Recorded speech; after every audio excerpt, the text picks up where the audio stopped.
Қайырлы күн екінші сынып оқушылары. Бүгінгі видеода қазақ тілі пәнінен бірінші бөлімнің 40-шы сабағын түсіндіріп беретін боламын.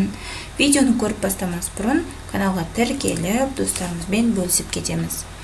Біздің бүгінгі өтетін тақырыбымыз мәтіннің құрылымдық бөліктері. Мәтіннің құрылымдық бөліктерін табуды үйренемін. Ендеше сабақты бастаймыз. 13-ші жаттығу. Мәтінді оқы. Мәтіннің басқы және негізгі бөліктерінің жігін ажырат дейді. Асықпай бірінші мәтінді оқып аламыз. Оспан сабақтан келісімен сөмкесін лақтырып тастады. Үстел үстінде тұрған тамақты апыл-ғұпыл ішіп ойнауға кетті.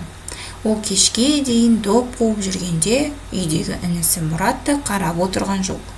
Әуелі Оспанның сөмкесін біраз сүйретті. Сонан соң, яғни бізде бұл мәтін аяқталмай қалған екен. Енді 13-ші жаттығудың тапсырмалары бар екен бізде. Мәтіннің негізгі бөлігін бірінші сурет арқылы толықтыр дейді. Енді бірінші бөлігін толықтыратын болсақ, інісі Мұрат Оспанның мектеп сөмкесін ақтара бастады. Оқулықтарын мұжып, дәптерлерін жыртып тастады. Соңғы бөлігінде не болғанын өзің ойлап көр. Ол үшін екінші сурет бойынша оқиғаны болжап көр дейді. Енді екінші суретті біз сипаттаймыз. Оспан ойнап болып үйіне кіргенде жыртылған, мұжылған дәптерлерін көріп, інісіне қатты ашуланады. Яғни осымен 13-ші жаттығуды аяқтаймыз. Келесі бізде 14-ші жаттығу. Оқы дейді, парталасымен мақалдың мәнін талқыла. Мақалды оқимыз, жақсыдан үйрен, жаманнан жирен дейді. Енді осы мақалдың мәнін айтатын болсақ, мақалдың мәні жақсыдан үйрен дегеніміз бұл жақсы адамнан үлгі алу керек, жақсы адамның іс-әрекеттерін істеу керек деген сөз.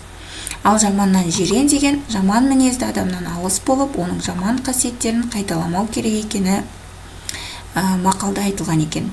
Мақалды көркем жаз, өз-өзіңді тексер дейді. Мақалды қатесіз жазып шығамыз. Келесі 15-ші жаттығу. Суреттерге қара, мәтінді оқы дейді. Бізде екі түрлі сурет берілген екен. Енді осы сурет не жайлы екенін білу үшін мәтінді оқып шығамыз. Ербол бүгін жарыста болып, сабаққа бармай қалды. Кешкісін Жантастың үйіне барып, үйге берген тапсырманы сұрады. Ол көшіріп алуға дәптерін берді. Сол кезде Жантастың үйіне Айдар келіп қалды. Ол Ерболдың асығыс көшіріп жатқанын көріп, сен оны тек көшірме, мен саған есептің шығару жолын түсіндірейін. Сонан соң өзің де үйреніп аласың деді. Ербол досының сөзін мақұлдап, оған ризашылығын білдірді. Енді мәтін кейіпкерлері кімдер дейді. Мәтін кейіпкерлері Жантас, Айдар, Ербол. Мәтіндегі оқиғаға сенің көзқарасың қандай дейді. Мәтіндегі менің ойымша Айдардың әрекеті дұрыс деп санаймын. Себебі сабақты түсінбей қалған досына көмектескісі келіп, барынша тапсырманы түсіндірді. Мәтінді қанша бөлікке бөлуге болады? Мәтінді 3 бөлікке бөлуге болады. Басы, негізгі бөлімі және соңы. Суреттер қай бөлік үшін берілген? Суреттер мәтіннің негізгі бөлігі ретінде берілген. Соңғы бөлігіне Ерболдың Айдарға алғыс айтып жатқан жерін салуға болады. Яғни тағы қандай сурет салуға болады дейді. Мәтіннің соңғы бөлігін көшіріп жаз. Соңғы бөлігі дегеніміз Ербол досының сөзін мақұлдап, оған ризашылығын білдірді. Мақұлдау деген оның сөзін дұрыс деп есептеу деген сөз. Келесі 16-ші жаттығу. Оқы дейді. Біздің Айша апай тәрбие сағаттарын қызықты өткізеді. Бірде ол келесі тәрбие сағатында өзара сынға түсетінімізді хабарлады. Өзара сында әрбір сынаушы досының әуелі жақсы жағын, сонан соң кемшілігін дәлелдеп айтуы қажет екендігін ескертті. Серік Арнұрмен өзара сын айтысына түсті. Айтысты Серік бастады. Досым Арнұр, мен сенің әдептілігің мен кішіпейілдігіңді үлгі тұтамын. Дегенмен сенің жеңе алмай жүрген кемшілігің бар. Ол жалқаулық. Сен жалқау болмасаң, үштік бағаларың болмас еді, дейді.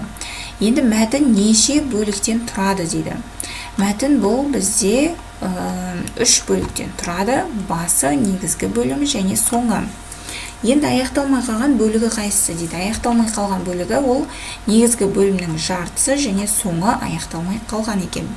Арнұрдың не деп айтатынын жалғастырып жаз дейді. Яғни Арнұр айтады: рахмет досым, енді мен жалқаулықты қойып, сабақты жақсы оқитын боламын, барлық төмен бағаларымды жөндейтін боламын деп өзінің сөзін осылай аяқтаса болады екен. Сыныпта бір-бірімен өзара сынға түсіп көріңдер дейді. Яғни қасымыздағы парталасымызбен осындай сынға түсіп көреміз.